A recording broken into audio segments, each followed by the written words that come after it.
UK MPs recall savagery in Gaza after border visit London. A UK parliamentary committee has raised alarm over the savagery in Gaza after returning from a visit to Al-Arish in Egypt's Sinai desert his week. Members of the International Development Committee, which examines FCDO expenditure, visited Al-Arish, which is effectively a logistics hub for aid going into the tightly controlled crossing into Gaza.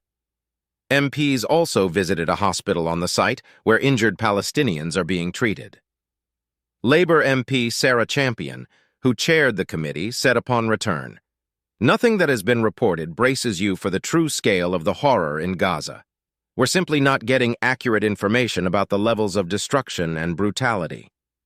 Listening to seasoned humanitarians tell us that what they've witnessed in Gaza makes it the worst disaster they've ever seen really brought home the savagery befalling civilians." Aid workers repeatedly questioned why international law wasn't being followed or upheld in relation to civilians, humanitarians, and medics. A statement published by the IDC said the committee was informed about apprehensions that Israel intends to press ahead with a full-scale offensive in Rafah, which was previously designated as the last safe zone in Gaza.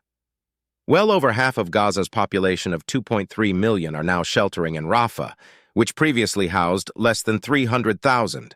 Many of these people have been internally displaced multiple times after following sequential Israeli instructions to move to safe areas.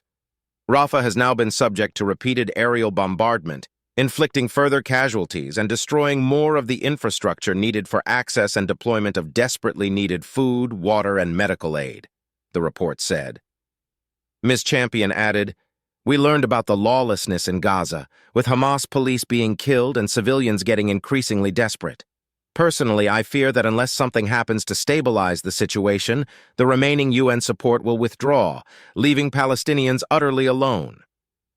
Politicians around the world need to demand an immediate end to the violence, full access for aid, and a long-term strategy to rebuild Gaza, both its infrastructure and its society."